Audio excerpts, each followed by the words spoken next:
रविवारी 17 नोव्हेंबरला दुपारी 4 वाजता तुपसाखरे लॉन्स मुंबई नाका नाशिक या ठिकाणी महाराष्ट्र विधानसभा 2024 निवडणुकींच्या संदर्भामध्ये मराठा समाज मेळाव्याचं आयोजन करण्यात आलं होतं। मराठा समाजाची भूमिका स्पष्ट करण्यासाठी या मेळाव्याचं आयोजन करण्यात आलं होतं। मराठा समाजातील बंधू भगिनी आणि नागरिक यावेळेस मोठ्या संख्येने उपस्थित होते। महाविकास आघाडीचे मध्य मतदारसंघाचे अधिकृत उमेदवार वसंत गीते यांना मराठा समाजाने यावेळेस जाहीर पाठिंबा दर्शवला आहे। विधानसभा निवडणुकीच्या पार्श्वभूमीवर आता 2च दिवसावर येऊन ठेपलेल्या या निवडणुका आणि या मतदानाच्या पार्श्वभूमीवर मराठा समाजाने वसंत गीते यांना दर्शवलेला पाठिंबा हा नक्कीच त्यांना भक्कम पाठिंबा समजला जाऊ शकतो। यावेळेस तुपसाखरे लॉन्स या ठिकाणी खासदार राजाभाऊ वाजे, सुनील बागुल, केशवअण्णा पाटील, हेमलता पाटील, शाहू खैरे, माजी आमदार नितीन भोसले, दत्ता गायकवाड, संजय चव्हाण, वसंतराव ठाकरे, ॲडव्होकेट विशाल वावरे या प्रमुख मान्यवरांच्या उपस्थितीत ही बैठक संपन्न झाली। यावेळेस मराठा समाजाचं विविध क्षेत्रांमध्ये असलेलं राजकारणासह योगदान यावेळेस चर्चा करण्यात आली। मी उमेदवारी करतोय आणि त्यासाठी तुमचा आशीर्वाद आणि पाठिंबा मागायला मी या ठिकाणी आलेलो आहे। सर्वप्रथम आभार जे मानेल ते आदरणीय हेमलताताई पाटील यांचे आभार मानेल। मध्ये तुम्ही तिकीट मागत होतात, मी तिकीट मागत होतो, संजय चव्हाण पण तिकीट मागत होते, गजू नाना होते आणि असं असताना घटक पक्षाचा एक सदस्य म्हणून या ठिकाणी मला आदरणीय उद्धव ठाकरे यांनी उमेदवारी दिली आणि उमेदवारी दिली असताना सर्वात अगोदर जो मोठेपणा दाखवला तो हेमलताताईंनी दाखवला। आदरणीय चंद्रकांतजी बलकर भांबरे साहेब यांचेही आभार मानेल। मला घरी बोलून मी त्यांचा जुना कार्यकर्ता म्हणून काम केलेले कथापणा वाद मी तुमच्या कुटुंबातला सदस्य आहे। अनेक मी नगरसेवक केलेले आहे, सभापती केलेले आहे। संजय चव्हाणला सभापती करताना माझा सिंहाचा वाटा त्या ठिकाणी होता, तसंच मला महापौर करताना संजय चव्हाणचा सिंहाचा वाटा होता हे मी कधी विसरलो नाही। आदरणीय चव्हाण प्रचारामध्ये सतत आरक्षणावर बोलत आलेलो, मी असा एकमेव माणूस आहे की त्या ठिकाणी आरक्षणावर बोलत आलेलो आणि जाहीरपणे मी त्या ठिकाणी पहिल्या सभेत बोललो होतो, तुमचे आपले सगळे मतभेद बाजूला ठेवा, हे सत्ताधारी आपल्याला काहीतरी चक्रात टाकतायत। 100 पोरांनी आत्महत्या केल्या आणि आंदोलन कोण करतो? जे सत्तेत ते आंदोलन करतात। केंद्रात सत्ता आहे, राज्यात सत्ता आहे, त्यांनी ठरवलं तर आरक्षण आणू शकतात, वाढवू शकतात, परंतु समाजामध्ये लावायची ब्राह्मण नीती खेळायची आणि आपल्याला सतत त्यांनी खेळत ठेवलेलं आहे। कालच्या सभेत मी तेच सांगितलं की बडीबागी इकडे एक बोलती आणि तिकडे जाऊन दुसरं बोलत असती। तुम्ही ओबीसीच्या मेळाव्यात जाऊन तिथं टीका करायची आणि इथं मराठा समाजाच्या मिटिंगा घ्यायची, तिकडे हिंदू मुस्लिम दरी निर्माण करायची आणि निवडणुकीला सामोरं जायचं। तिला या महाराष्ट्रात तोंड दाखवायला जागा नाही, लक्षात घ्या। आज मराठा समाजाने मला पाठिंबा दिलाय, माझा 100% विजय हा निश्चित आहे। म्हटलं काका मला त्या ठिकाणी मदत करा नाशिक पूर्वमध्ये। त्यांनी मला 8 दिवसापूर्वीच सांगितलं होतं, ते म्हणे मी उद्या मीटिंग घेणार आहे, तुम्ही पण त्या मीटिंगला या। म्हटलं येतो आणि माझ्याकडे कोणतीही जबाबदारी दिली। आता भाऊंनी सांगितलं की राजमाता जिजाऊंचं स्मारक या ठिकाणी आपण करू। मी स्टँडिंगचा चेअरमन असताना मी ठराव पण केलेला आहे CBSला आपल्या इथं राजमाता जिजाऊंचं स्मारक करावं आणि माझ्या बजेटमध्ये तरतूद पण केली होती, तर ती पुढे प्रशासक आल्यावर यांनी पुढे नेली नाही, पण निश्चितपणे भाऊंनी सांगितलं भाऊ त्या ठिकाणी ते करतील, पण त्याला माझी जी मदत लागेल ती करेल। आणि या ठिकाणी कैलासवासी अण्णासाहेब पाटलांचं पण एक स्मारक आपल्याला नाशिक या ठिकाणी करायचं आहे आणि ते मी माझ्या वतीने त्याचा सर्व पाठपुरावा करेल। आपण सर्वांनी मला या ठिकाणी नाशिक पूर्वमध्ये मदत करावी एवढीच आपल्याला विनंती करतो। जय हिंद, जय महाराष्ट्र। मी अशी सूचना केली होती की समाजाची बैठक आहे, त्यात आमदार खासदारांच्यापेक्षा वयाने जे ज्येष्ठ असतील त्यांना महत्त्व जास्त द्या, कारण त्यांनी समाजासाठी जास्त दिवस खासदार करतात।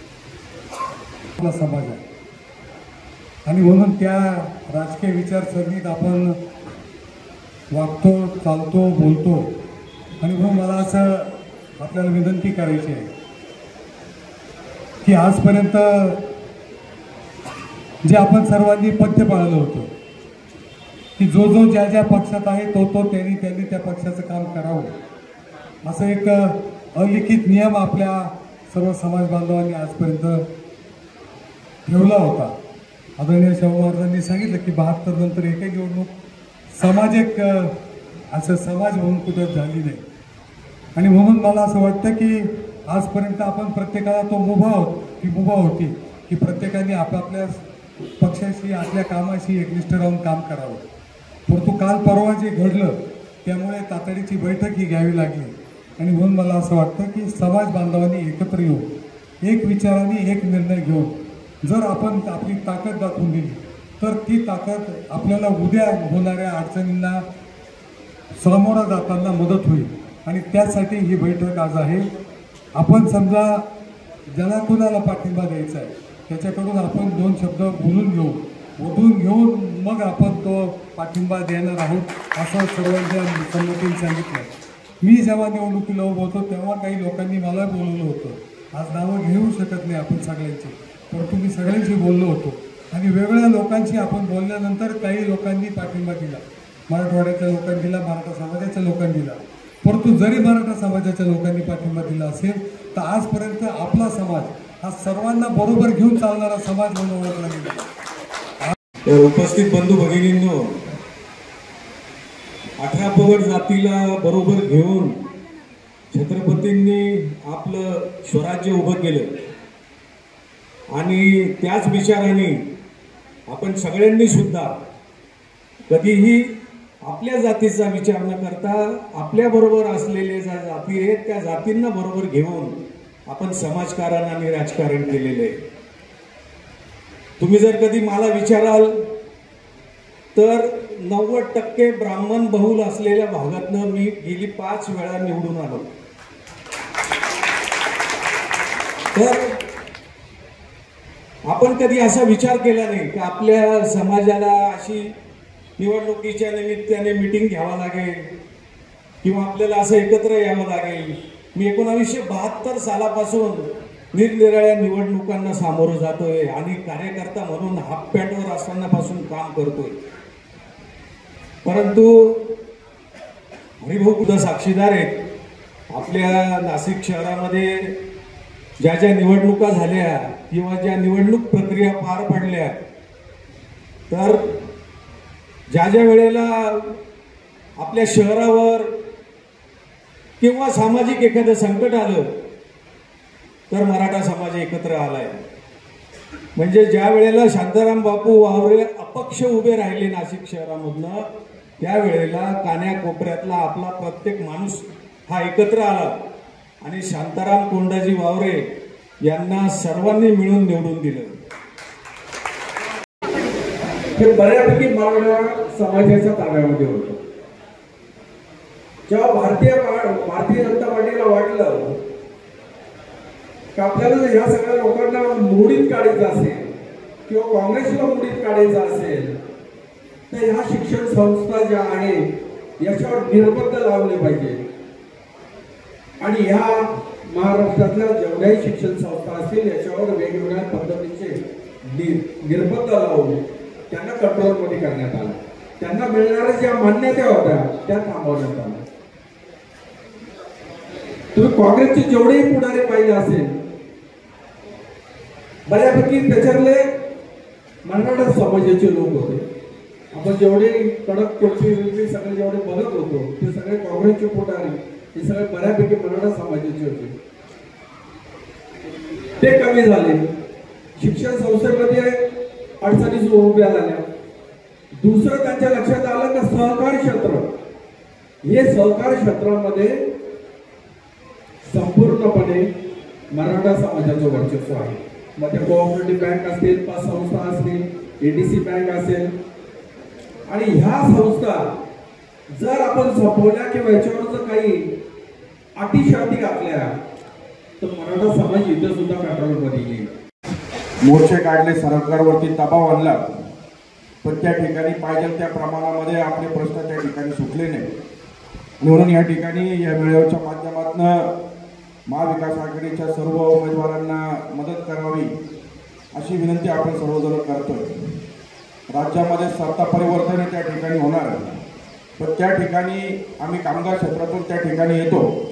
सातत्याने आम्ही एक गोष्ट त्या ठिकाणी सांगत असतो की जसं आंध्र प्रदेश राज्य त्या ठिकाणी निर्माण झालं, तिथे जगनमोहन रेड्डी म्हणून त्यावेळेस मुख्यमंत्री झाले आणि त्यांनी त्या ठिकाणी एक कायदा पारित केला त्या विधान भवनामध्ये की राज्यामध्ये जितक्या काही नोकऱ्या त्या ठिकाणी असतील त्यामध्ये 80% नोकऱ्या या राज्यातीलच मुलांना त्या ठिकाणी मिळतील. आणि असाच कायदा भविष्यात आपल्याही त्या ठिकाणी विधान भवनामध्ये झाला पाहिजे. त्याचबरोबर या ठिकाणी केंद्रीय उद्योग असतील त्यामध्ये सुद्धा 80% जसं आपण डिफेन्समध्ये मिलिटरीमध्ये त्या ठिकाणी जवान भरती होतात त्याच्यात झोन वाईज त्या ठिकाणी जवान घेतले जातात. वेगवेगळ्या प्रकारचे साऊथ झोन, नॉर्थ झोन असे काही झोन बनवलेले आहेत. त्याच पद्धतीने केंद्रीय उद्योग केंद्रीय ज्या काही आस्थापना या ठिकाणी आहे त्यामध्ये सुद्धा 80% राज्यातील तरुणांना त्या ठिकाणी नोकरी मिळाली पाहिजे. जरी जपलो तरी विचाराने आपण महाविकास आघाडी बरोबर.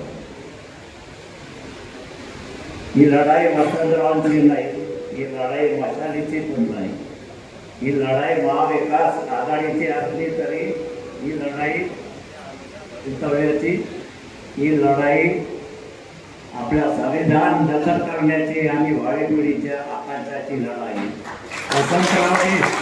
वसंतरावजी फक्त आपलं प्रतिनिधित्व करतात सगळ्यांना.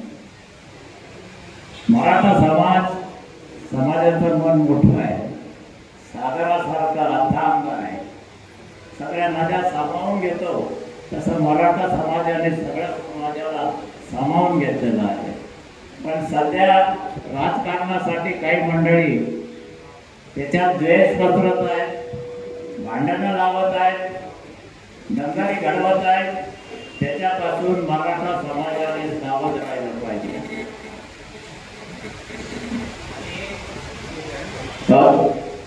वेद न्यूजसाठी प्रतिनिधी कमलाकर तिवड्यांसह मी मनाली गर्गे, नाशिक.